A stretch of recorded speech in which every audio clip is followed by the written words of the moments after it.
Hey guys, can you hear me?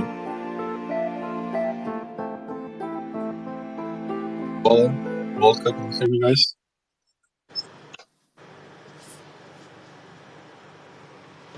Okay, I assume you can hear me.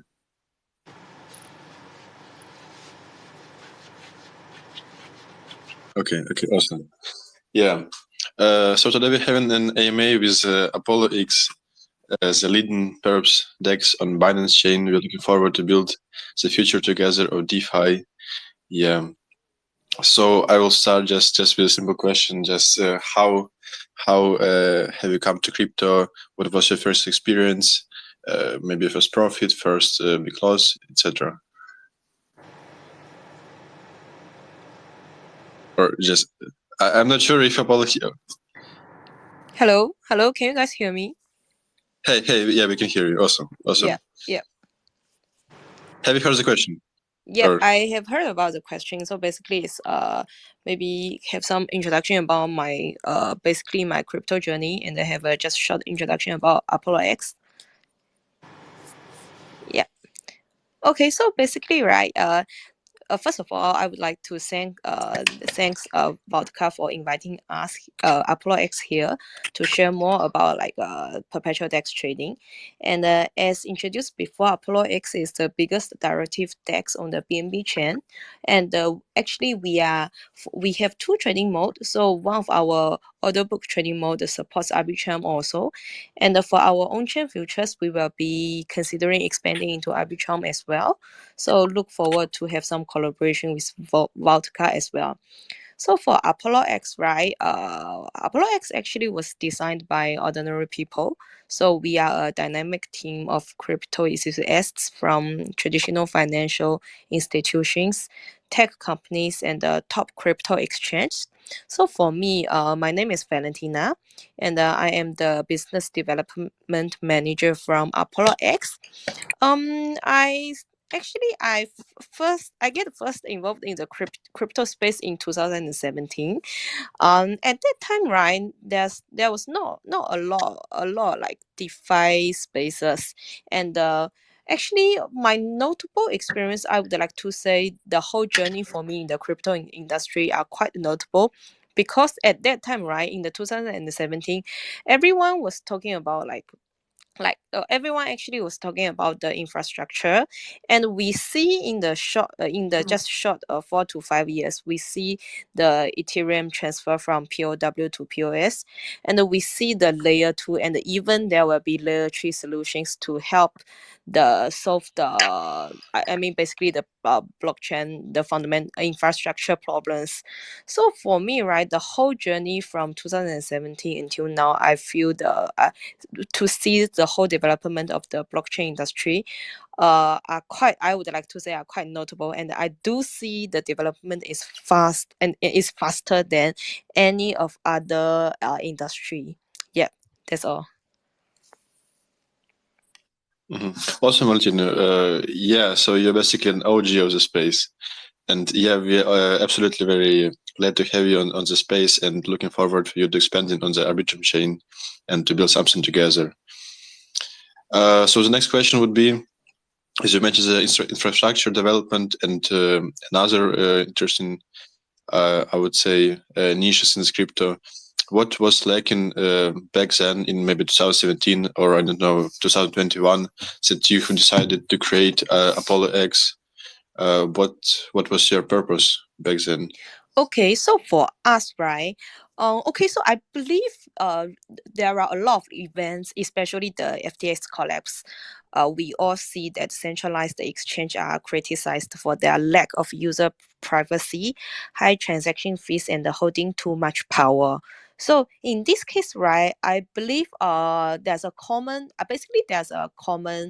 sense that decentralized exchange is a logical solution, and the DEX allows users to retain control of their private keys and funds, and trade in a permissionless environment for extra privacy. And however, let's back to two. I mean 1 to 2 years ago, right? There are a lot of like spot DEX. We see a lot of swap, especially Uniswap growing up. However, for derivatives, right, in this sector, there are not a lot of DEXs are developing in the development. That's why we would like to create a ApolloX Finance, and we aim to make crypto accessible to everyone, not just traders and quants. So in crypto space, being trustworthy and user-centered are imperative. So our mission is to create a derivative trading platform that is easy, accessible, and open to everybody, regardless of their abilities. That's why we create ApolloX, and we do create trading. The order book mode in ApolloX are quite similar to centralized trading experience, but users can log in with a DeFi wallet. Yeah. Awesome. Just a fast follow-up. I'm not exactly sure when ApolloX was actually started, but what was the choice between the chains back then, and why have you decided to launch on BNB? And what would you say are the main benefits of right now also expanding to the Arbitrum? Yeah. So basically, right, actually we start in November 2021. So it's around like we are almost like 2 year old already. So the reason why we start on BNB is because at that time on the BNB chain there's no derivative exchange, and we would like to say we are considered as the very first one to trying to build a derivative DEX on the BNB chain. And for now, right, in terms of the trading volume and the user activation rate, we are considered as the leading one on the BNB chain. But we understand for the whole DeFi area, right? Interoperability actually are very important for DeFi protocol.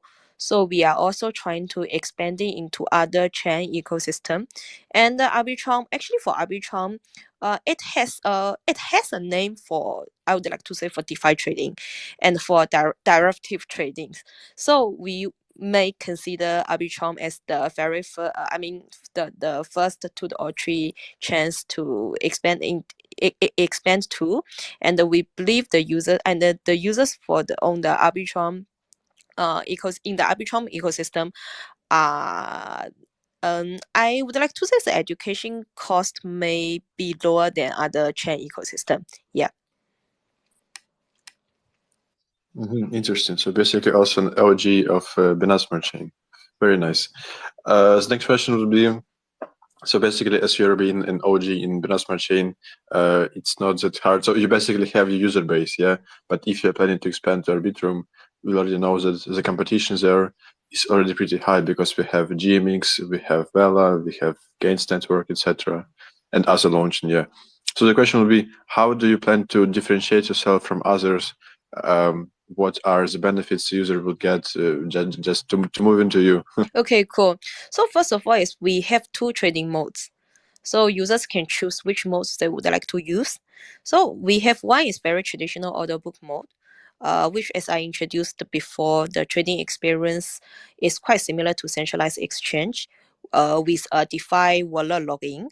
So for the order book mode, right, we offer the most trading pairs amongst all future DEXs.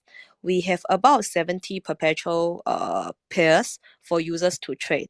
And we have for the order book mode, we have a high leverage up to 200x.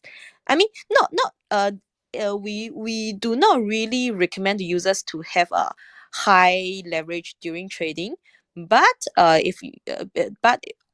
if we certain risk assessment, right, if users want to use higher, I would like to say we have a relatively higher leverage for the perpetual trading for the order book mode. And we also have the on-chain futures. So users can start trading on the platform without registration or depositing funds. All transactions are executed on-chain, and some trading pairs have zero slippage. This trading mode has a low barrier to enter, and those who hold or stake our liquidity pool certificate can earn trading fee income and staking rewards. So basically for these two modes, right, we will be developing this and maintaining these two modes together, because we believe these two modes are suitable for different users. For those moved from centralized exchange, they can trade on the order book mode. Maybe some of them are professional traders, so they would like to use the order book mode to see the order flows and a lot of things. But for those who are new to DeFi, actually the on-chain mode has a low barrier for them to entry. So for our own platform, right, we are giving our users the freedom of choice. Yeah. So basically, so as I'm understanding, the three benefits you have in first one is, as you mentioned, those two types for pros and for usual users.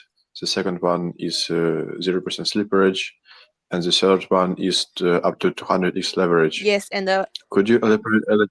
Yeah, please. yeah. Oh, okay. So some of the trading pair for the fully on-chain mode actually has zero slipperage, and also I would like to mention for the fully on-chain mode, right, we also have forex trading. So for our fully on-chain perpetuals, it is not restricted to cryptocurrencies. We also have, for example, Euro USD perpetual contracts for users to trade if they would like to trade forex. Okay, I got you, Valentina. Could you please just shortly explain for the listeners what's actually the difference between your on-chain mode and, for example, how GMX works? Okay, so for our on-chain mode, right, it's quite similar to, I would like to say, to better understand, it is a bit similar to GLP, that we also have a ALP, liquidity pool, which works as a but for our ALP, right, it works as a counterparty to all the trades on our on-chain mode.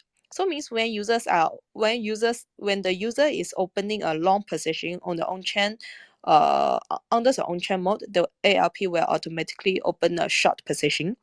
And also when users hold ALP, right, and stake into the protocol, they can earn trading fee income from the on-chain mode and the staking rewards.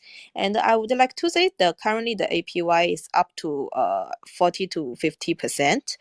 It's relatively, and the ALP price will be affected by the P&L for the whole ALP, as well as the users who demand and the supply for the ALP. Yep. Awesome, awesome, Valentina. Yeah, actually, the 42% API sounds really tasty, I would say. Could you please tell us a little bit more on how is actually 0% slippage possible? How do then the liquidity providers earn, or is it some kind of incentivized from your side? Okay, so for the 0% slippage actually is just for certain pair. So it's for example for BTC, for ETH. So excuse me. So actually it is I would like to say it is some it is a bit confidential for us to really disclose how we make it zero slipperage. But just a disclaimer that not all the trading pairs for the on-chain mode are zero slipperage. However, for the incentive wise, we do have trading rewards for those traders who are trading on our on-chain mode. So traders will automatically earn APX, our native token, when they trade, and it helps them to offset their costs. Currently, we have a trading rewards program in its fifth epic, up to 15,000 APX, 15,000 USD APX rewards daily. The reason why I say it is up to 15,000 APX rewards is because actually the rewards, the rewards, the amount of the rewards is decided by the daily trading volume. So means the more daily trading volume it has, right, the more APX rewards it will have to rebate our users. and the maximum daily rewards will be 15,000 USD APX rewards.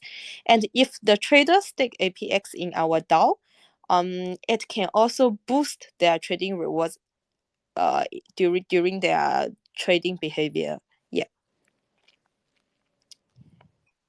Awesome. It's actually really nice that you mentioned the incentivizers, because it would be the next question. Yeah, but actually, as far as I understand it, I would say that those 0% slippage pairs, like as you mentioned, BTC or ETH, I would say it's also kind of incentivized because users can just trade and basically have no fees, etc. Yeah. So I would say it's really awesome offer for those traders who just looking for something new, maybe on Binance Smart Chain, or as you explained to Arbitrum also. True.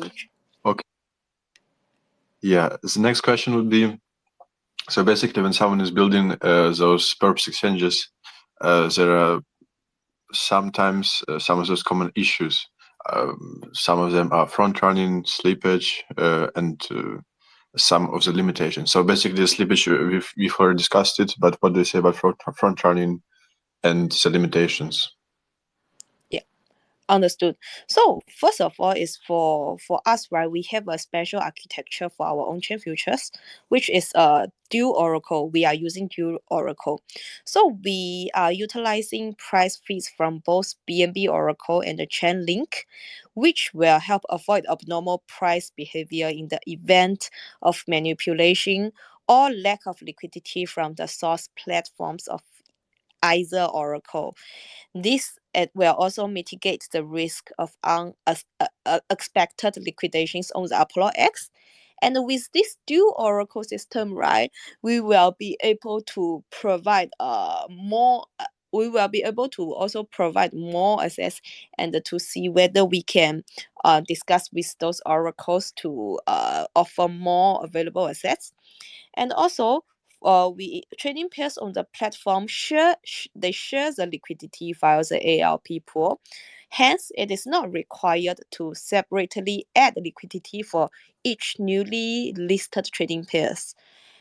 Capital efficiency is maximized, and the users can open bigger position sizes with this mechanism, and it will create a higher liquidity for our users, basically.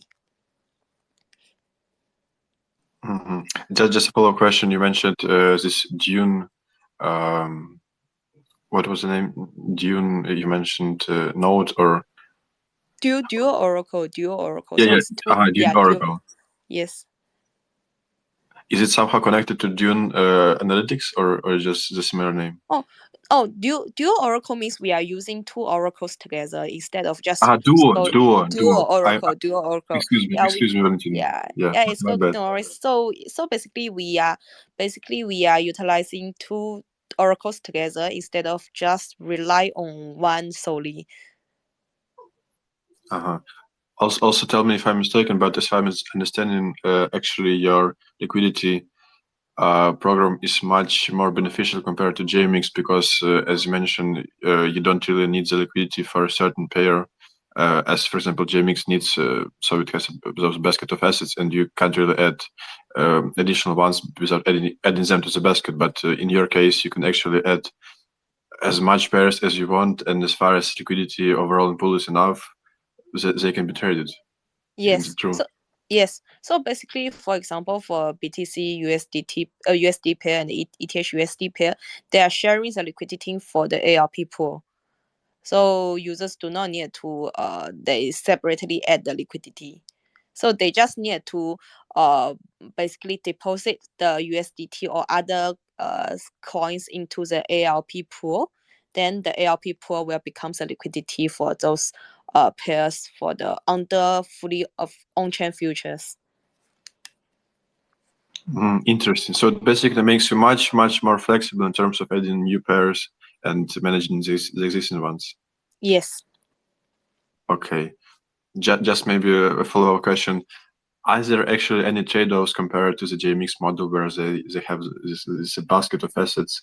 Are there any trade-offs, like, because actually you're gaining this flexibility, you're gaining much deeper liquidity because all pairs share the same pool, but are there any disadvantages? Okay, so because the liquidity pool is for ALP is for all the pairs. So in this case, right, for ALP components we need to take a lot of considerations, because if for example, right, for currently our ALP, the major assets are still stable coins. For the stable coins, the price is relatively stable.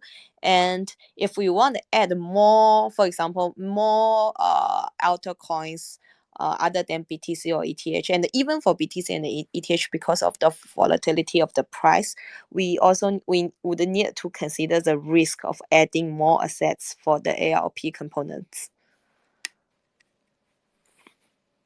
Okay, so because of the share pool, you need to be really you really need to consider those pairs, because if they're too volatile, it might play not well for the pool overall. Yeah, for example, for the coins components under the ALP pool, if the price are very volatile, right, it will also affect ALP pool price itself. Okay, very interesting. Actually, it's a good follow-up to the next question, because I just wanted to ask you about this astonishing 200x leverage. I mean, so basically you can get astonishing profits, but also on the other side, huge losses. So what was the idea behind creating such a high leverage, and yeah, also how does it actually influences the pool overall if someone makes a huge win or loss? Okay, so first of all, although we have a high up to 200x leverage, right, this is the up to, not all the trading pairs have this has not all the trading pairs have the same maximum leverage. So we open 200x for BTC USDT. However, for some altcoin, right, under risk control, we do not really open so high leverage for them. So it means when we decide the maximum leverage, we will undergo a risk assessment by our risk team to see whether this trading pairs is suitable. So we do not really we have this leverage does not mean we do encourage our users to use so high. That's why we do control the maximum leverage for different trading pairs under different cases. Yeah. Yeah, because imagine using this 200x leverage, for example, on Yeah. Pepe when it's mooning. Yeah, It will be true, right? insane, yeah. Yeah. So for 200x, right, it is for BTC and the BTC USDT trading pairs. But for some altcoin, the maximum will be 50, 50. Yeah. For example, for Ethereum, it will be 150, but for some altcoin, maybe 20, 50. Yeah, based on the risk assessment. Yeah, it was pretty reasonable from my side. Okay, thank you, Valentina. Let's move to the next one. Yeah, actually, we already discussed some of those incentivizers, and as I mentioned, the zero slipper fees, and you also mentioned that you have this Trading trading rewards. competition. Yeah. Yeah, exactly. Where you're going to win up to $15,000 in the APX tokens. Do you have anything else planned, or do you think it's enough for now? How does a would you say, is the impact of those enough so far, or do you plan to add something else? Okay, so for the incentives wise, right, what I mentioned is the ongoing one, but for us, right, we will have different like campaigns and activities for the users. And just last week we have this new traders, basically the new traders campaigns. So for us, right, we will continuously create several campaigns and marketing activities for our users and for the traders to encourage them to participate. Yeah. Okay, gotcha, Valentina. Awesome. Maybe you plan on any incentivizers on the arbitrage, especially as you're expanding there. Currently, right, because we are in for our order book model, it supports Arbitrum already. However, for our own chain mode, right, it is under development. So we will disclose more for the when finally launch on the Arbitrum. Yeah. Okay, sure, gotcha. Yeah, we're looking forward to it. Absolutely. Cool. Let's move to the next one. And actually, I just wanted to ask you. So right now you have those two modes, as you mentioned.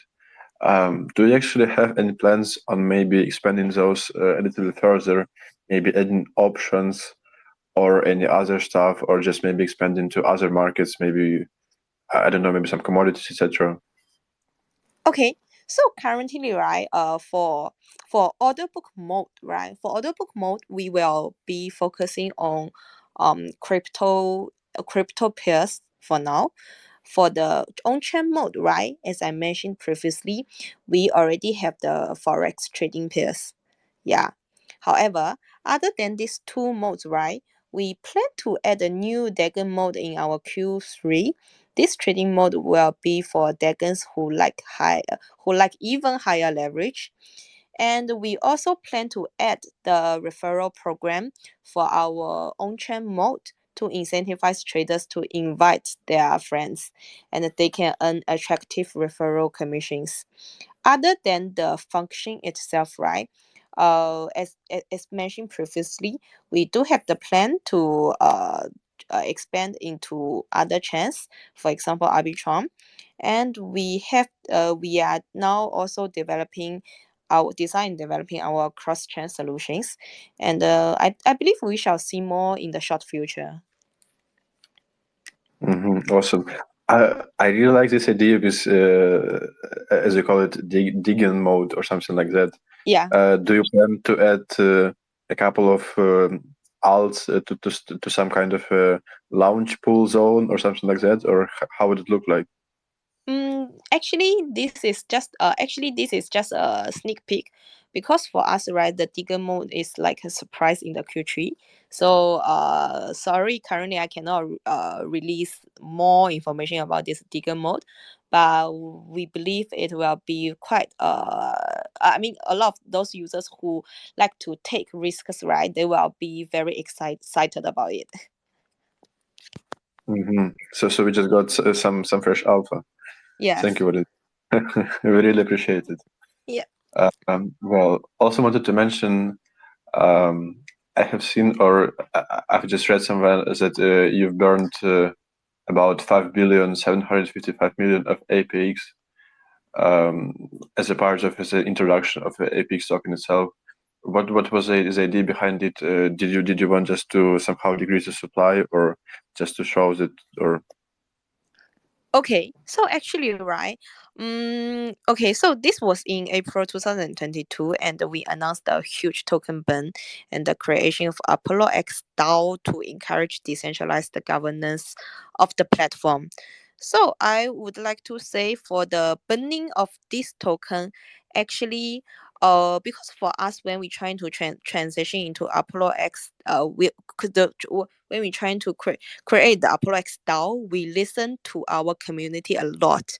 So at that time, right, we do see the community suggestions for lower the maximum supply of the APX token, and I would like to say this is one of the decision that was that came from our community.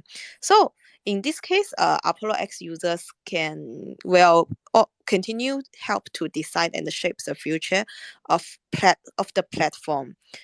Since then, right, ApolloX DAO has voted on 17 proposals, including important decisions like removing the 1% APX transaction burn tax. Users can also lock their APX in ApolloX DAO to earn staking rewards, and it is currently about 190 million locked.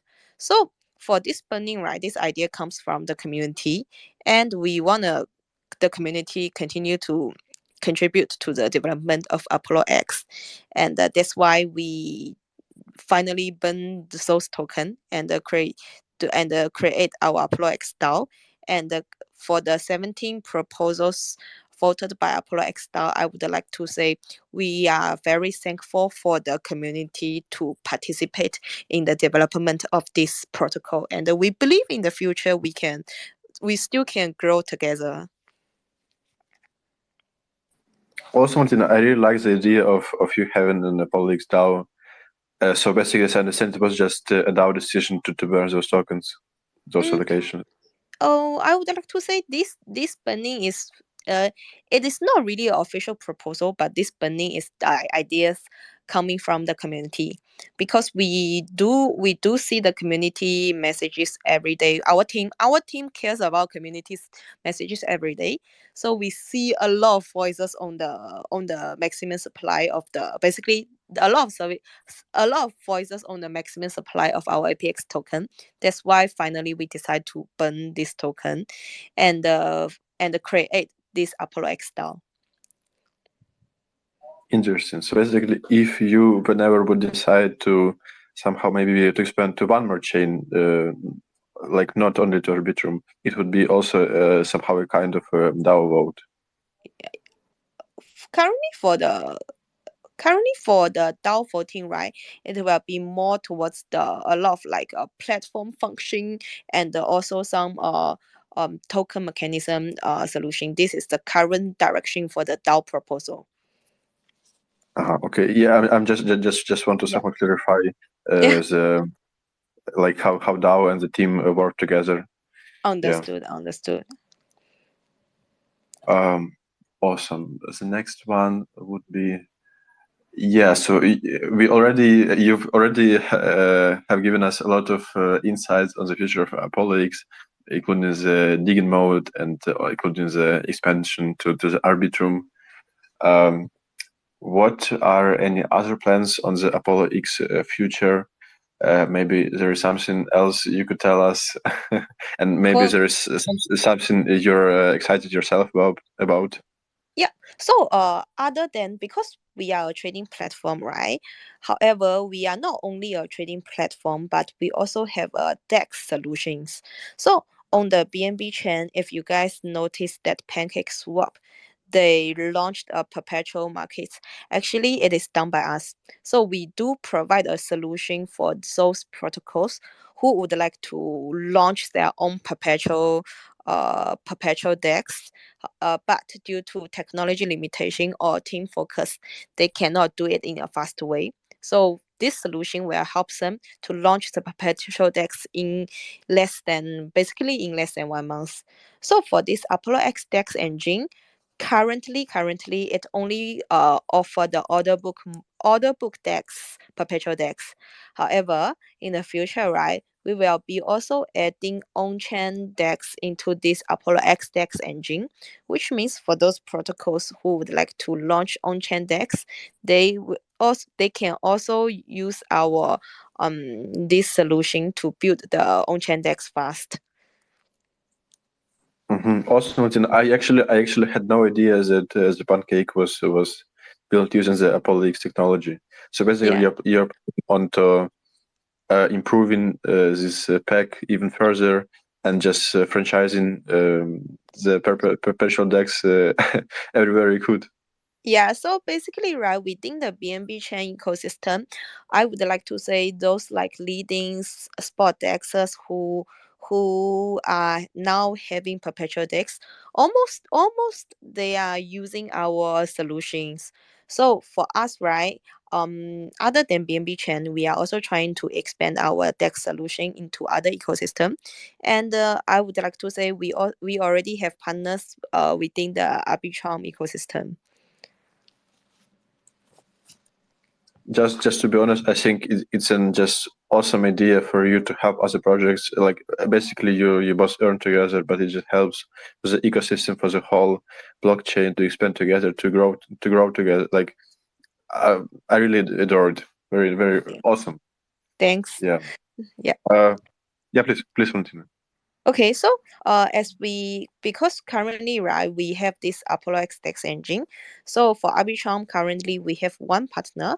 So for the next step, we will be for the DEX engine, for this DEX solution, we will be not only basically expand we will not only focus on BNB chain, we will be starting expanding our DEX solution into other chains, for example, Arbitrum and maybe CK, Sync ERI in the short future as well. So we were trying to expand it into other chains and help those protocols within the ecosystem to build their own perpetual DEX. Interesting. It would be really nice to see such a big protocol building on the casing era. Yeah, I think also it's an awesome idea. If you have enough devs, if you have enough hands, please do it. I think it would be awesome addition to your ecosystem. Yeah. Yeah, I would suggest that we maybe ask a question from the auditory. Maybe someone just also wants to ask you a question about the ApolloX. Sure. Yeah, so guys, if anyone has a question, please just raise your hand. I will give you a voice, a micro, and okay, just let's wait a sec. If anyone, or maybe just the comments. Just give me a sec. I will run the comments. Give me a sec. Okay, I see here a question from Maurice. Okay, so I'll just read it.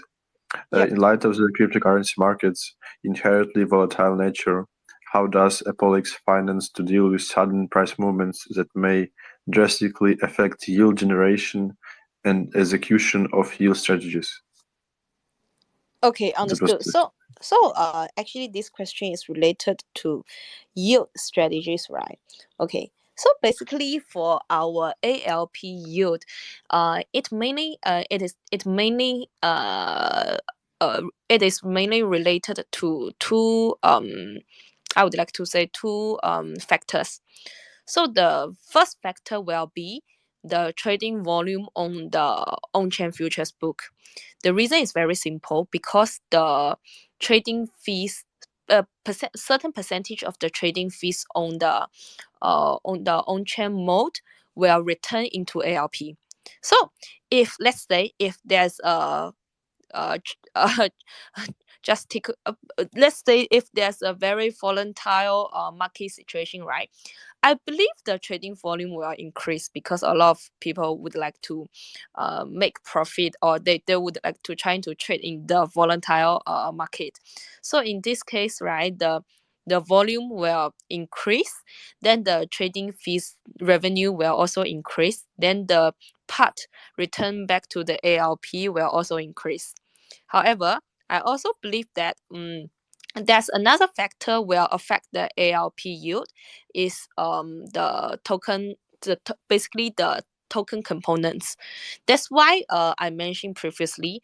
Currently, our token components, most of the token components are stable coin, as well as BTC, ETH, BNB, and some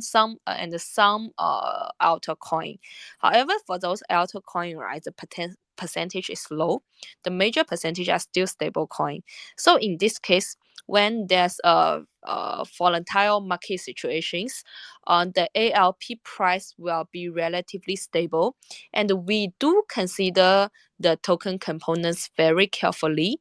So in this case, right, I believe these two effects will help to at least maintain the ALP yield and provide a relatively safe but passive income for our users, for those ALP holders. Yep. So basically, you're ready for anything. Yeah, because we, for this ALP pool, right, we do design for quite a long time, and we want to consider every cases. We would like to consider every cases for our users, because we all believe, although we know for the crypto industry, the yield and the profit will be quite significant. However, the risk for the loss will be also significant. So we would like to make sure our traders are safe, and that they can have risky trades, but we do not want them to lose money due to our mechanism. Okay, Martina, I got you. I do respect it. I do respect it. Yeah, we need to keep those traders safe. They will lose money anyway. Just joking. Yeah. Awesome. The last question would be: I'm just really interested. What is your overall take on the future of crypto? What do you say would be the next narrative? Like, obviously, each one of us builds the future, but what do you say? Like, when can we see the next bull run, and what do you expect from it? Okay, so let me make a disclaimer first. Is the next contents I'm delivering is totally from my own perspective. It's not really from it's not really from ApolloX team perspective. So from my own perspective, right? Currently we do see some fund inflow into the crypto industry. However, the funds are not really significant, and the whole macro economy, basically the whole economic environment are still in at a very weak stage. So for this year, right, I do not really see a huge recovery in terms of the the trading market, but I have an expectation that for the next year, especially the around I think around Q2 to Q3, we will be seeing a recovery, and I believe there are some elements we should be considering, especially at this stage that the traditional financial institutions are trying to trade on the crypto step by step. So we all recently, if we take a look at the recent news, for those like I would like to say BTC ETF, we all know that like BlackRock and other funds, they apply for the BTC ETF to the SEC. So this also it is not not the first time that they start applying, but this is a signal that a lot of traditional financial institutions are trying to step into this new area with a compliance way. So if it happens right, we will see a lot of fund inflow into this home market, and I believe that will be the time we see the next bull market. And the result of the the result of the BTC ETF application will be released in half a year, basically 6 months. And once if it approves right, the BTC ETF will be definitely will be listed next year. And I have a relative positive expectation on this, because the current cryptocurrency market is not that small already. It is quite considerable, and the traditional finance institutions will take their step into this market, and the next year maybe we can see more opportunities lah. So basically, the ETF approval and just overall the friendly onboarding of the newcomers would be the next big step in terms of the crypto. Okay. Yes. So basically, in the late 2024, in your opinion, we might say we might see a little bit of bullish signals. I think Q2 to Q3. So because after those fund house apply for the BTC ETF, right? The SEC need to respond, give the results within 6 months. So they basically they apply around this time, like previously week. So at least we know the results this year, and once we get the results right, then next year we may see more actions. Yeah, absolutely agree, Valentina. Absolutely agree. Thanks a lot for the answer. Thanks a lot for your opinion. Valentina, it was a pleasure to meet you. Thanks a lot for coming. Me, myself, and Vaultka, we are very glad that you came, that you've introduced us to ApolloX. We are looking forward for the any collaborations, etc. Thanks a lot for coming, and have a good one. Yeah, you guys also. So look forward for more potential collaborations once we successfully launch on Arbitrum in the future. Yeah. Sure. Yeah. We wish you a happy launch, a successful launch, and absolutely. Yeah. Future collaborations will come soon. Yeah. Thank you. Thank you, Valentina. Have a good one. Yeah. Bye bye. You too. Bye. Bye bye.